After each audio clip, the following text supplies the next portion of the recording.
नत्वा जिनेन्द्रं गतसर्वदोषं सर्वज्ञदेवं हितदर्शकं च श्रीजैन सिद्धांत प्रवेशिकेयं विरच्यते सल्पधियां हिताय। श्री जैन सिद्धांत प्रवेशिका में प्रकृति बंध के 8 कर्मों की चर्चा करते हुए हमने 3 घातीय कर्मों की चर्चा पूरी कर ली थी। अब जो चौथा घातीय कर्म है वो है अंतराय कर्म।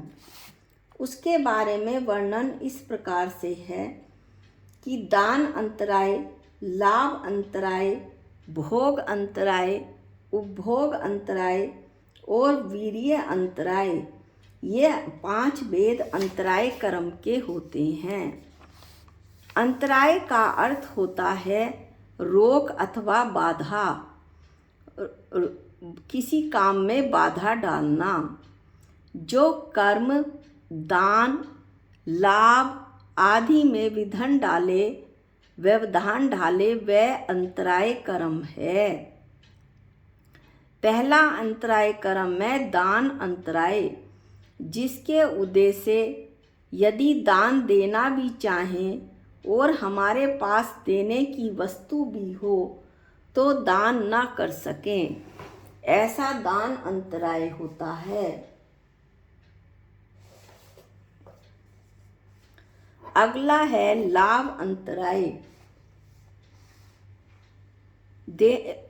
दान अंतराय में देने की इच्छा होते हुए भी जीव दान नहीं कर पाता। लाभ अंतराय दूसरा है लाभ अंतराय।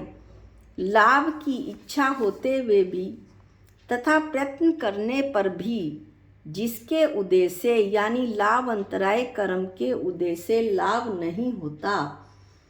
प्राप्ति की इच्छा है, प्राप्ति के लिए पुरुषार्थ भी कर रहा है, परंतु वस्तु प्राप्त नहीं हो रही है, इसे लाभ अंतराय कर्म कहते हैं।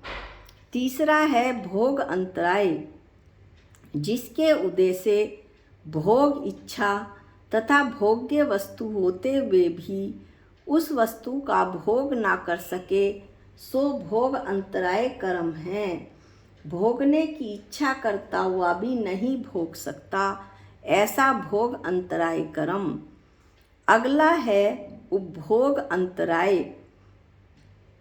उपभोग्य वस्तु होते हुए भी उपभोग ना कर सके, सो उपभोग अंतराय कर्म है। जो एक बार भोगने से नष्ट हो जाती है वे भोग जैसे भोजन, तेल, माला आदि, और जो बार बार भोगने में आवे सो उपभोग कहलाते हैं, जैसे कपड़ा, स्त्री, फर्नीचर आदि। कह रहे हैं आचार्य कि जो केवल एक बार भोगने से नष्ट हो जाती है वो तो भोग वस्तु कहलाती है, जैसे भोजन, तेल, फूलों की माला आदि। और जो बार बार भोगने में आती है सो उपभोग कहलाती है, जैसे कपड़ा, स्त्री, फर्नीचर आदि। उपभोग की इच्छा होते हुए भी उस वस्तु का उपभोग नहीं कर पाना उपभोग अंतराय कर्म का उदय है। वीर्य अंतराय कर्म, जिसके उद्देश्य से बल प्राप्ति के साधन मिलते हैं तो भी बल, शक्ति, उत्साह ना हो, सो उसे वीर्य अंतराय कर्म कहते हैं। अर्थात शक्ति प्रकट करने की इच्छा तो है पर शक्ति प्रकट ना हो, उसे वीर्य अंतराय कर्म कहते हैं। वास्तव में तो जो अंतराय कर्म है वो घातीय कर्म होने के कारण आत्मा की शक्तियों में बाधा डालता है और उसके 6 उपशम से यानी 6 और उपशम और 6 से नाश हो जाने से आत्मा की शक्तियों का विकास होता है। जैसे दान अंतराय के 6 अथवा 6 उपशम से अभेदान आदि रूप शक्ति का विकास होता है। कैसे? संसार से जो मुझे भय लगता था वो भय खत्म हो जाता है। मैं जान जाता हूँ कि मेरी आत्मा अजर अमर है, अनादि अनंत है। ना वो कभी उत्पन्न हुई और ना ही उसका कभी नाश होगा। मैं तो ऐसा का ऐसा टंकोत्कीर्ण बना बनाया हूँ। इस तरह मैं अभय हो जाता हूँ। लाभ अंतराय के छह क्षम से आत्मा में योग्य शक्तियों का लाभ और विकास होता है। योग्य शक्तियाँ जैसे आत्मा के ज्ञान, दर्शन, सम्यक ज्ञान, सम्यक चारित्र का लाभ और उसमें वृद्धि होती है। भोग तथा उपभोग अंतराय के छह उपशम से नाश के होने से या उपशम होने से अपने अनंत ज्ञान, सुख, वीर्य, दर्शन आदि गुणों को भोगने की शक्ति का विकास होता है। कहने का मतलब है कि इन अंतराय कर्मों के 6 अथवा 6 उपशम से मेरे आत्मा की स्वभाव की शक्तियों का विकास होता है। वीर्य अंतराय के 6 उपशम से आत्मा के सर्व शक्ति जितनी भी आत्मा में शक्ति है उनके बल का विकास होता है। इस तरह से हमने 5 अंतराय कर्म पढ़े। अब इनका एक चार्ट आप देख लीजिए। चार्ट को आप अपने हाथ से बनाकर भी रख सकते हैं और स्क्रीनशॉट करके उसे सेव भी कर सकते हैं।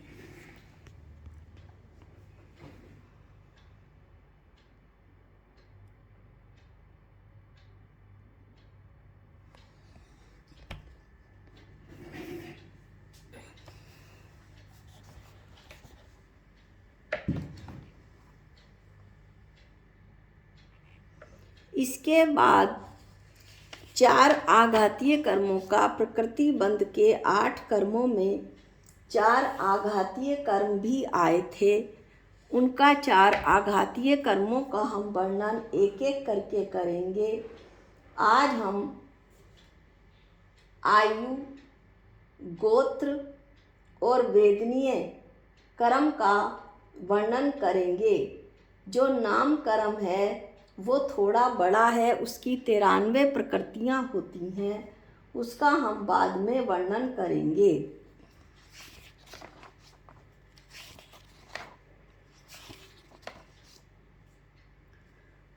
आयु कर्म किसे कहते हैं? आयु कर्म के 4 भेद होते हैं। नरक आयु, त्रियंच आयु, मनुष्य आयु, देव आयु, ये 4 भेद आयु कर्म के होते हैं। नरक आयु जिसके उदय से आत्मा नारकीय शरीर में रुका रहता है। त्रियंच आयु जिसके उदय से आत्मा त्रियंच के शरीर में रुका रहता है। मनुष्य आयु जिसके उदय से आत्मा मनुष्य के शरीर में रुका रहता है। देव आयु जिसके उदय से आत्मा देव के शरीर में रुका रहता है। प्राणों में जो आयु प्राण है वो मुख्य होता है। यह यानी आयु प्राण जीवित रहने का सर्वोत्कृष्ट निमित्त है। इसके सद्भाव में जीवन है और अभाव में मरण है। जो अन्न भोजन है वो तो आयु को रखने में सहकारी मात्र है। भव धारण का यानी कि जीवन जो संसार चक्र चलता है जिसमें मनुष्य हर भव आए एक मरने के बाद अगला भव धारण करता है, उसका मुख्य कारण आयु कर्म ही है। अब इस आयु कर्म का भी एक चार्ट देख लीजिए। इसे 4 भागों में विभाजित किया गया है। नरक आयु, त्रियंच आयु, मनुष्य आयु और देव आयु। नरक आयु नारकी, त्रियंच आयु त्रियंच, मनुष्य आयु मनुष्य और देव आयु देव, इन चारों शरीर में जो रोके रखता है वो आयु कर्म कहलाता है।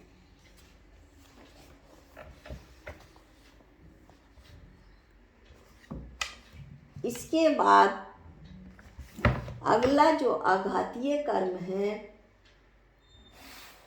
वो गोत्र है।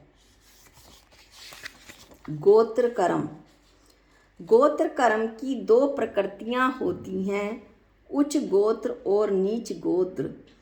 उच्च गोत्र जिसके उदय से जीव लोकमान्य कुल में देह धारण करता है, अर्थात ऐसे कुल में देह को धारण करता है या ऐसे कुल में जन्म लेता है जो लोक में पूजित होता है, उसे उच्च गोत्र कहते हैं।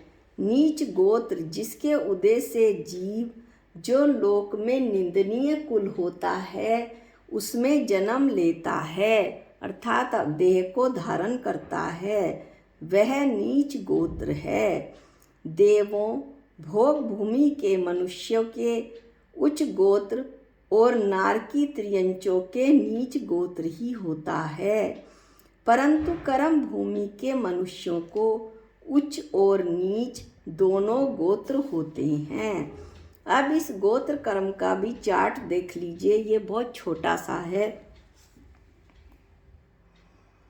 गोत्र उच्च और नीच, उच्च जो लोक पूजित कुल में जन्म हो, नीच जिसका निंदित कुल में जन्म हो, ऐसा गोत्र कर्म।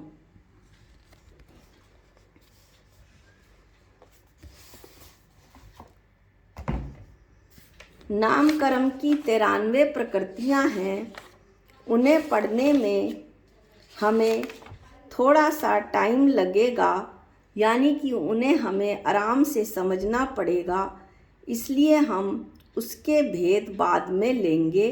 अब हम एक तीसरा जो आघातीय कर्म है वो लेते हैं, वेदनीय कर्म। वेदनीय कर्म के दो भेद होते हैं, साता वेदनीय और असाता वेदनीय। साता वेदनीय कर्म उसे कहते हैं जिसके उदय से इंद्रिय सुखरूप अनुभव होता है। असाता वेदनीय उसे कहते हैं जिस कर्म के उदय से दुखरूप अनुभव होता है।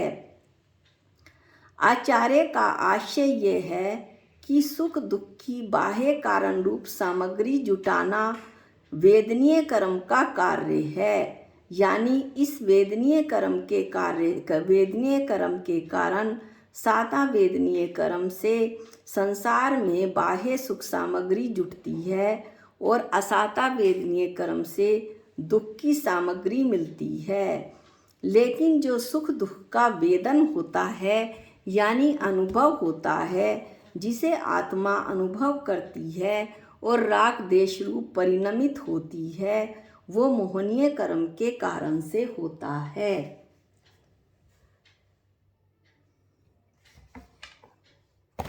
वेदनीय कर्म का भी आप चार्ट देख लीजिए। इन चार्ट्स की सहायता से आपको इसे समझने में बहुत आसानी होगी। वेदनीय साता और असाता। साता में सुख रूप अनुभव होता है, असाता में दुख रूप अनुभव होता है। साता में अनुकूल सामग्री की प्राप्ति होती है और असाता में प्रतिकूल सामग्री की प्राप्ति होती है। इस तरह आज हमने एक घातीय कर्म, अंतराय कर्म पढ़ा और 3 आघातीय कर्म पढ़े, आयु, वेदनीय और गोत्र। जो चौथा आघातीय कर्म नाम कर्म है उसका वर्णन हम अगले वीडियो में करेंगे। उसके 93 भेद हैं और उन भेदों का विस्तार से वर्णन या संक्षेप में वर्णन हम अगले वीडियो में करेंगे। आज के वीडियो में इतना ही। जा वाणी के ज्ञान से सूझे लोकालोक, जो वाणी मस्तक नमो सदा देत हूँ धोख। हे जिनवाणी भारती तोहे जपूं दिन रैन, जो तेरी शरणागते वो पावे सुख चैन। सबको जय जिनेंद्र।